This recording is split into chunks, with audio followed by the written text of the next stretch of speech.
नमस्कार, शाम के 4 बज रहे हैं। वक्त हो गया फास्ट एंड फैक्ट्स का। मैं हूं आपके साथ मानसा मलिक और मेरे साथ हैं आदित्य। ये दिखाते हैं आपको आज की बड़ी खबरें पूरी रिसर्च के साथ। सूत्रों के मुताबिक आज देर शाम सीएम अखिलेश यादव समाजवादी पार्टी के 150 उम्मीदवारों की पहली लिस्ट जारी कर सकते हैं। अखिलेश यादव ने जी न्यूज से कहा कि उन्हें विश्वास था कि साइकिल उन्हें ही मिलेगी। अखिलेश ने कहा कि आज पूरे दिन मैं प्रत्याशियों की लिस्ट पर काम करूंगा। अखिलेश ने गठबंधन पर 1-2 दिन में अंतिम निर्णय होने की भी उम्मीद जताई। जी न्यूज के सूत्रों के मुताबिक यूपी में कांग्रेस पार्टी और समाजवादी पार्टी के बीच गठबंधन लगभग पक्का हो गया है और किसी भी वक्त इसका ऐलान हो सकता है। मुझे पूरा विश्वास है कि ये सपा कांग्रेस अलायंस अगली सरकार उत्तर प्रदेश के अंदर बनाएगी। अब जो निटी ग्रिटी है, कैसे कौन सीट किसको कितनी नंबर, ये इस पे अभी चर्चा नहीं कर रहा हूँ। इसलिए मैं तो बता रहा हूँ कि अगले 24-48 घंटे में वो उस पर हमारी चर्चा होगी। वहीं कांग्रेस सीएम पद के उम्मीदवार शीला दीक्षित ने कहा कि गठबंधन हुआ तो वो अपनी सीएम पद की उम्मीदवारी वापस ले लेंगी। मैंने पहले ही कह दिया था कि अगर जो गठबंधन होता है तो स्वाभाविक है कि 2 मुख्यमंत्री फेस तो नहीं हो सकते हैं, तो अखिलेश जी को बनाया जाएगा या जिसको भी बनाया जाएगा, तो मैं उससे विड्रॉ करना चाहती हूँ।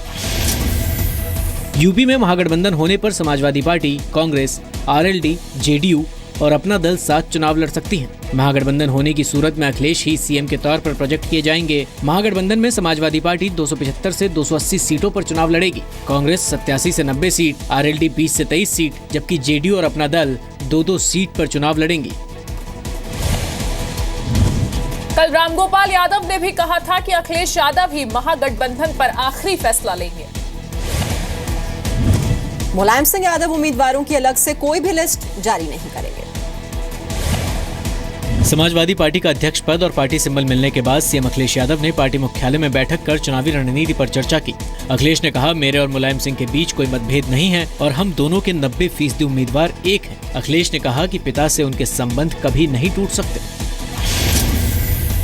एक लड़ाई जीते हैं और असली लड़ाई जो जनता की है वो नेताजी के आशीर्वाद से जनता के बीच जाएंगे और हमें उम्मीद है जनता दोबारा आशीर्वाद सहयोग देगी तो 2017 में माननीय अखिलेश यादव जी को नेतृत्व में हम लोग सरकार बना रहे हैं। सूत्रों के मुताबिक अखिलेश यादव और मुलायम सिंह के बीच आज फोन पर 3 बार बातचीत हुई और अखिलेश आज मुलायम से मिलने उनके घर जा सकते हैं। कल चुनाव आयोग ने समाजवादी पार्टी का सिंबल साइकिल का हकदार अखिलेश यादव को बताया था। इससे पहले मुलायम सिंह और अखिलेश गुट ने पार्टी सिंबल पर अपनी अपनी दावेदारी पेश की थी। चुनाव आयोग ने दोनों पक्षों को एक साथ बुलाकर उनका दावा सुना था। 1 जनवरी को रामगोपाल यादव के बुलाए राष्ट्रीय अधिवेशन में अखिलेश यादव को समाजवादी पार्टी का राष्ट्रीय अध्यक्ष बनाने का प्रस्ताव पास किया गया था। अखिलेश की ओर से रामगोपाल यादव ने समाजवादी पार्टी के चुनाव चिन्ह पर चुनाव आयोग के सामने दावेदारी पेश की थी। कल पार्टी का चुनाव चिन्ह मिलने के बाद अखिलेश ने कहा था, साइकिल चलती रहेगी और आगे बढ़ती रहेगी। फिल्म दंगल में गीता फोगाट के बचपन का किरदार निभाने वाली जायरा वसीम के समर्थन में आमिर खान ने बयान दिया है। आमिर ने ट्विटर पर बयान जारी कर कहा है कि जायरा उनके लिए एक रोल मॉडल है। जायरा का हौसला बढ़ाते हुए आमिर ने लिखा कि मैंने जायरा का बयान पढ़ा। मैं समझ सकता हूँ कि किस बात ने जायरा को ऐसा बयान देने पर मजबूर किया। मैं जायरा से कहना चाहता हूँ कि हम सब तुम्हारे साथ हैं। तुम्हारे जैसी युवा, होनहार, मेहनती, दूसरों का ख्याल रखने वाली और हिम्मती लड़की न सिर्फ भारत के बच्चों के लिए बल्कि दुनिया के लिए मिसाल है। तुम मेरे लिए रोल मॉडल हो। भगवान तुम्हारी मदद करेंगे। मैं हर किसी से अपील करना चाहूँगा कि जायरा को अकेले छोड़ दीजिए। जम्मू कश्मीर के डिप्टी सीएम निर्मल सिंह ने भी विवाद को दुर्भाग्यपूर्ण बताया और उसे पूरी सुरक्षा देने का भरोसा दिया। एक आम बच्ची और जिसका इतना बड़ा नाम है, ये बहुत ही अनफॉर्चुनेट है। जो व्यक्ति है जिसको ऐसी थ्रेट होती है तो सरकार उसको सिक्योरिटी प्रोवाइड भी करती है। इस केस में भी सरकार जो है पूरा सीरियसली जो देख रही है, जो भी वाजिब हो करेंगे। कुछ दिनों पहले जायरा वसीम ने जम्मू कश्मीर की मुख्यमंत्री महबूबा मुफ्ती से मुलाकात की थी। ये मुलाकात अलगाववादियों को अच्छी नहीं लगी और सोशल मीडिया पर जायरा को ट्रोल किया जाने लगा, जिसके बाद जायरा ने सोशल मीडिया पर माफी मांगा और कहा कि वो लोगों के लिए रोल मॉडल नहीं है। विवाद बढ़ने पर जायरा ने माफी वाला पोस्ट डिलीट कर दिया और फिर सफाई दी। रियल लाइफ की रेसलर फोगाट बहनें भी जायरा वसीम के समर्थन में बयान दे चुकी हैं। विजय सापला ने पंजाब बीजेपी के अध्यक्ष पद से इस्तीफा दिए जाने का खंडन किया है। सुबह पहले खबर आई कि पंजाब बीजेपी अध्यक्ष विजय सापला ने टिकट बंटवारे से नाराज होकर अपने पद से इस्तीफा दे दिया है, लेकिन बाद में सापला ने इसे एक अफवाह बताया। उन्होंने कहा कि वो एक मिशन पर लगे हुए हैं। ये सारी बातें झूठ के अलावा कुछ नहीं है। मैं पार्टी की सहमति से किसी मिशन पे लगा हुआ हूँ और उस कारण मैं इधर उधर था और आपको पता नहीं कहाँ से ये खबर आ रही है। विजय सापला ने भले ही इस्तीफा दिए जाने से इनकार किया हो, लेकिन विरोधियों ने इस पर चुटकी ली। बड़ी अफसोस की गल है, उन्होंने पूछो फिर अगर उन्हें देना है था सानू अफसोस बीजेपी वाले अफसोस होने चाहिए। साडा पहले खबर आई थी कि विजय सापला टिकट बंटवारे पर नाखुश हैं। खबर थी कि सापला अपने संसदीय क्षेत्र होशियारपुर से कुछ उम्मीदवारों को चेंज करवाना चाहते थे। विजय सापला केंद्रीय सामाजिक न्याय और अधिकारिता राज्य मंत्री भी हैं। कांग्रेस नेता नवजोत सिंह सिद्धू ने अपना चुनाव प्रचार शुरू कर दिया है। हाथ का साथ पकड़ने के बाद सिद्धू पहली बार अमृतसर पहुंचे। उन्होंने सबसे पहले गोल्डन टेम्पल में माथा टेका और फिर रोड शो की शुरुआत की। सिद्धू का लोगों ने गर्मजोशी के साथ स्वागत किया। सिद्धू की पत्नी ने दावा किया कि पंजाब में बीजेपी का वजूद नहीं है। मैं कुछ नहीं कह सकती, हमारे लिए बीजेपी एग्जिस्ट ही नहीं करती पंजाब में। बीजेपी ने कहा है कि जनता सिद्धू की घर वापसी करेगी। वहीं कांग्रेस ने कहा है कि सिद्धू के आने से पार्टी मजबूत होगी। अभी तो उनकी घर वापसी उन्होंने कहा है, कुछ ही दिन बाद उनको जनता की वापसी मिल जाएगी।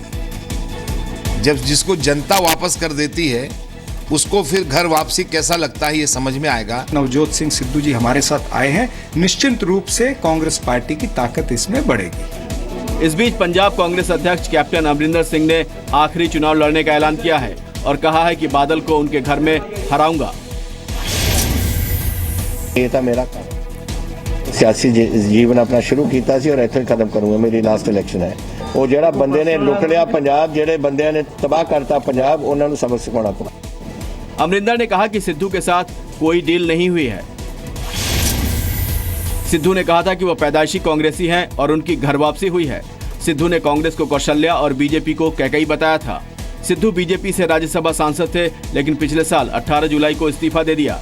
सिद्धू ने पिछले साल सितंबर में बीजेपी भी छोड़ दी थी। नवजोत सिंह सिद्धू अमृतसर ईस्ट से चुनाव लड़ेंगे। और अब एक ऐसा वीडियो जिसे देखकर आपको देश की रक्षा में लगे जवानों पर गर्व होगा।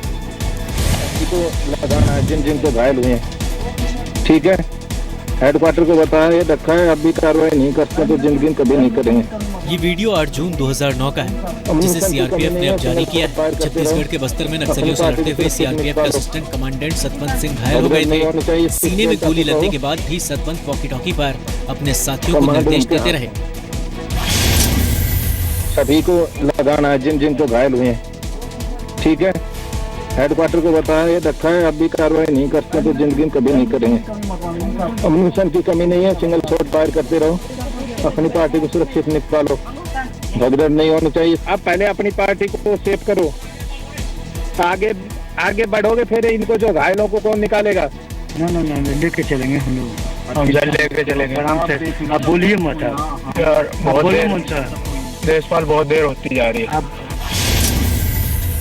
छत्तीसगढ़ के नक्सल क्षेत्रों में 850 किलोमीटर नई सड़कों का निर्माण किया जाना है। नक्सल प्रभावित इलाकों में 50 नए पुलिस थाने बनाए जाने हैं। नक्सल प्रभावित इलाकों में 35 नए मोबाइल टावर भी खड़े किए गए हैं। सतवंत सिंह ने 2013 में सीआरपीएफ छोड़ दिया था और अब आरबीआई मुंबई में काम करते हैं। सेल्फी का शौक एक बार फिर जानलेवा साबित हुआ। पूर्वी दिल्ली में सेल्फी के चक्कर में 2 छात्रों की मौत का मामला सामने आया है। पांडवनगर इलाके में 10वीं और 9वीं के छात्र शुभम और यश फेसबुक पर स्टंट वाली फोटो पोस्ट करने के लिए रेलवे ट्रैक पर सेल्फी ले रहे थे। इसी दौरान ट्रेन की चपेट में आकर दोनों की मौत हो गई। शुभम और यश नाम के 2 लड़के यहाँ पर होते हैं और वो पहले सेल्फी लेते हैं और उसके बाद स्टंट करने की कोशिश करते हैं, लेकिन जैसे ही ट्रेन आती है वो इस ट्रैक से बाहर निकल नहीं पाते हैं। बताया जा रहा है कि दोनों छात्र रोजाना की तरह स्कूल के लिए निकले थे। अपने बेटों की मौत के बाद परिवार सदमे में है। अभी दो जने फोटो खिंचवा रहे थे। अब इधर से ट्रेन आ रही है, उसे तो देख रहे हैं, वो जो दूसरी साइड से ट्रेन आ रही है उसको नहीं देख रहे, और दूसरी साइड की ट्रेन की चपेट में आ गए। मार्च 2014 से सितंबर 2016 के बीच दुनिया भर में करीब 127 लोगों ने सेल्फी के चक्कर में जान गंवाई। अकेले 2015 में सेल्फी भारत में 76 लोगों के लिए किलर साबित हुई। सेल्फी से होने वाले मौत के मामले में भारत पहले नंबर पर है। इसके अलावा सेल्फी लेने वाले ज्यादातर लोगों की मौत ट्रेन की चपेट में आने से या ऊंचाई से गिरने से हुई। सेल्फी के चक्कर में जान गंवाने वाले ज्यादातर 24 साल से कम उम्र के थे। पुलिस के मुताबिक मृतक यश और शुभम के साथ 5 और छात्र भी मौजूद थे। जम्मू कश्मीर से लेकर हिमाचल तक भारी बर्फबारी हो रही है, जिससे यहां के लोगों की मुश्किलें बढ़ गई। कश्मीर घाटी में बर्फबारी की वजह से हर तरफ बर्फ ही बर्फ दिख रही है। श्रीनगर जम्मू नेशनल हाईवे बंद हो गया है। बर्फबारी की वजह से हाईवे पर ट्रैफिक चालू करने में दिक्कत आ रही है। श्रीनगर और उसके आसपास के इलाकों में तापमान में गिरावट जारी है। श्रीनगर में अगर हम बात करें, रात का तापमान -4 के करीब रिकॉर्ड किया गया है। वहीं अगर गुलमर्ग, पहलगाम और सोनमर्ग जो पर्यटन स्थल है वहाँ की बात करें तो वहाँ भारी बर्फबारी होने के कारण वहाँ पारा जो है -10 से नीचे चला गया है। जवाहर टनल की बात करें तो वहाँ पर जो बर्फबारी हुई थी वो करीबन 4 फीट के करीब हुई। लद्दाख में ठंड से लोगों का हाल बेहाल है। यहाँ पारा -30 डिग्री तक पहुँच गया है। लोगों को बिजली पानी की दिक्कतें हो रही है। ये फ्यूल का बहुत परेशान होता है। फ्यूल के लिए हमें लकड़ी खरीदना होता है, ये सब का प्रॉब्लम होता है। वही बनिहाल में जवाहर टनल को बंद करना पड़ा है। जवाहर टनल पर करीब 3 फीट बर्फबारी, जबकि बनिहाल टाउन में करीब 1.5 फीट बर्फबारी रिकॉर्ड की गई। इलाके में सड़कों पर गाड़ियां फंसी हुई हैं। पहाड़ी इलाकों में अभी भी बर्फबारी चल रही है, जिसकी वजह से जम्मू श्रीनगर नेशनल हाईवे जो 300 किलोमीटर लंबा है वहाँ पे यातायात जो है रोक दिया गया है। 2 दिन से गाड़ियाँ यहाँ पे रुकी हुई हैं। अगर कहें तो रविवार रात से ही गाड़ियाँ यहाँ पे जगह जगह रुकी हुई हैं। हिमाचल प्रदेश के शिमला, कुफरी, किन्नौर और नरकंडा में भी भारी बर्फबारी हुई है। कश्मीर में रेल सर्विस को भी सस्पेंड कर दिया गया है। श्रीनगर इंटरनेशनल एयरपोर्ट भी बर्फ से ढक गया। शिमला में न्यूनतम तापमान -0.3 डिग्री सेल्सियस रिकॉर्ड किया गया।